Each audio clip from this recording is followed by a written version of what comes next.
안녕하세요 여러분, 다시 돌아온 코몽쌤입니다. 여러분, 드디어 대단원 1단원의 마지막, 그리고 용액의 총괄성의 마지막인 삼투압에 대해서 이번 시간에 한번 배워보도록 하겠습니다. 사실 여러분, 삼투 현상에서 나타나는 이 삼투압 같은 경우에는요, 고등학교 1학년 때 통합과학 시간에 배웠었어요. 그래서 일단은 삼투 현상이 무엇인지 한번 복습해 보고요. 그리고 우리 화투 수준으로 돌아와서 삼투압은 어떻게 계산되는지 한번 알아보도록 하겠습니다. 자, 삼투 현상 무엇이냐?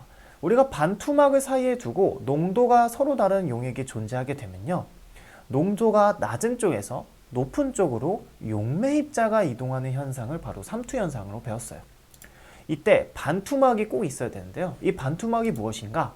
입자 크기에 따라서 물질이 선택적으로 통과할 수 있는 막을 반투막이라고 합니다. 그래서 농도가 서로 달랐을 때 여기 이 반투막 같은 경우에는 용질 입자는 너무 커서 통과를 할 수가 없는 거예요. 그래서 상대적으로 크기가 작은 용매 분자가 이 반투막을 통해서 저농도에서 고농도 쪽으로 이동되는 이 현상을 우리는 삼투 현상이라고 합니다. 자, 이 삼투 현상 같은 경우는 우리 고등학교 1학년 통합과학 시간에 배웠는데요, 바로 세포막에서 이러한 삼투 현상이 일어나죠. 만약에 세포와 동일한 농도인 등장액에서는 세포는 가만히 있게 되겠지만, 세포보다 좀 더 높은 온도에 있는 용액에 세포가 들어가게 된다면 세포 속에 있는 물 분자가 빠져나오기 때문에 이렇게 쭈그러들고, 또 세포보다 더 낮은 온도의 용액에 들어가게 되면 세포 밖에 있는 물이 세포 안으로 들어오게 되면서 부풀다가 너무 낮은 농도에 들어가게 돼서 물이 세포 안에 엄청 많이 들어오게 되면은 용혈 현상이 일어나면서 세포가 터지게 되는 현상이 있었죠. 이게 바로 삼투 현상의 예시였습니다. 자, 이 밖에도 삼투 현상의 생활 속 예시는 무엇이 있냐면요, 우리가 김치를 담글 때 배추를 소금물에 절이잖아요. 그러면 이 배추의 숨이 죽어서 이렇게 쭈글쭈글해지는데, 이 이유는 바로 배추 속에 있었던 물이 소금물 밖으로 나오게 되는 현상입니다. 그래서 물이 빠진 배추는 쭈글쭈글해지는 거고요.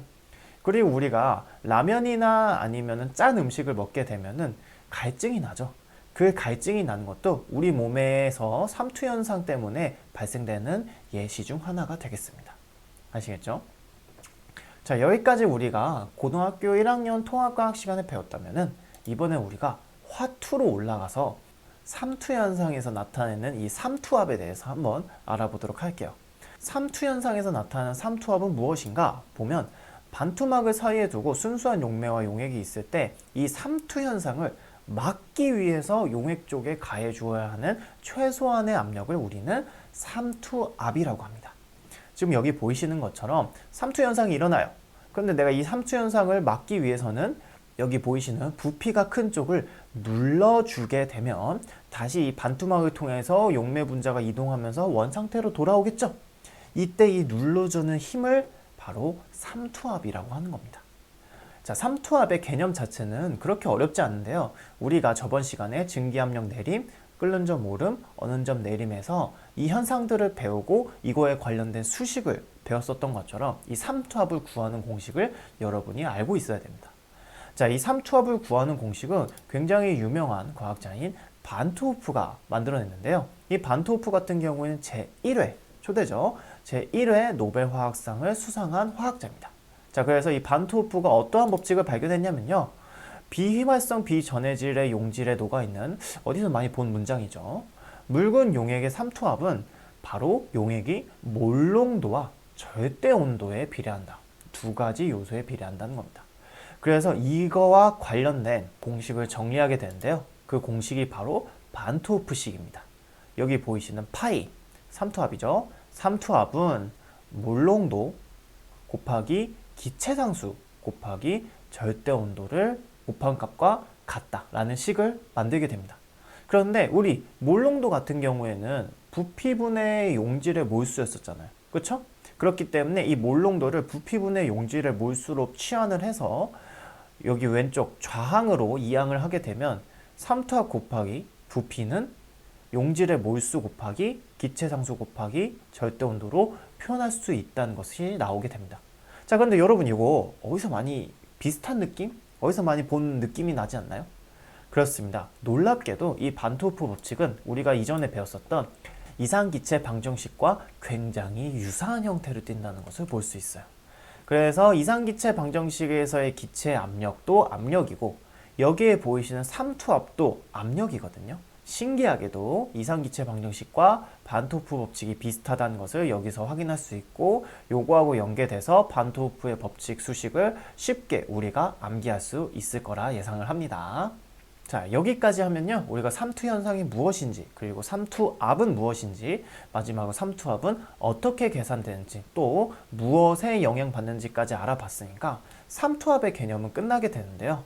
저번 시간에 끓는 점 오름과 어는 점 내림과 비슷하게 여기서도 단순히 우리가 삼투압만 계산할 뿐만 아니라 이 삼투압을 활용해서 분자량을 또 계산할 수 있습니다.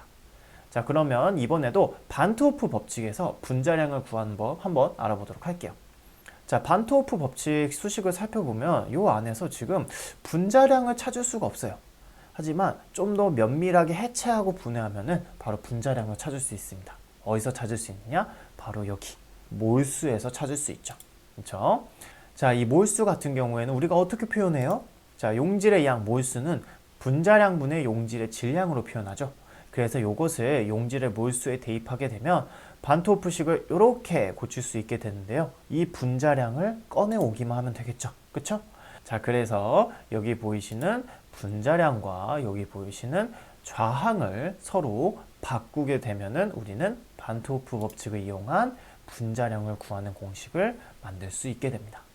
자, 그래서 분자량은 삼투압 곱하기 부피 분해 용질의 질량 곱하기 기체상수 곱하기 절대온도로 구할 수 있다는 것을 알 수 있습니다. 자, 그래서 삼투압 문제에서 분자량을 구하라는 부분이 나와도 여러분은 이 공식을 통해서 구할 수 있으셔야 됩니다. 자, 여기까지 해서 우리가 삼투압까지 모두 마쳤고요. 마지막으로 대단원 1단원의 마지막 중단원이었던 묽은 용액의 총괄성에 대해서 알아보고 끝내도록 하겠습니다. 우리가 총 4가지 현상을 배웠어요.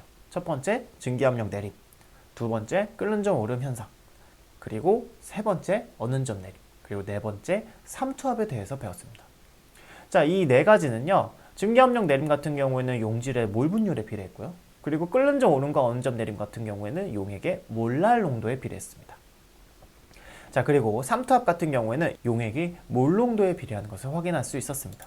그런데 선생님이 증기압력 내림, 끓는 점 오름, 어는 점 내림, 삼투압을 설명했을 때 똑같은 조건이 있었어요. 무슨 조건이었냐? 바로 비휘발성 그리고 비전해질 용질이 녹아있는 묽은 용액에서 증기압력 내림, 그리고 끓는 점 오름, 어는 점 내림, 삼투압 성질은요 모두 용액 속에 녹아있는 용질의 입자수에 따라서만 결정이 됐고요. 용질의 종류와는 관계가 없다는 공통적 성질이 있었습니다. 그래서 용질의 입자수에 따라 결정이 되고 용질의 종류와는 관계가 없다는 이 공통적인 성질이 바로 이 묽은 용액에서 나타나는데요. 이것을 묽은 용액의 총괄성이라고 합니다. 이를 통해서 우리는 대단원 1단원의 마지막 중단원을 마무리하게 되었고요. 다음 시간부터는요. 우리는 대단원 2단원으로 넘어가서요. 에너지에 대해서 한번 다뤄보도록 하겠습니다. 아시겠죠? 여러분 그러면 다음 시간에 봐요.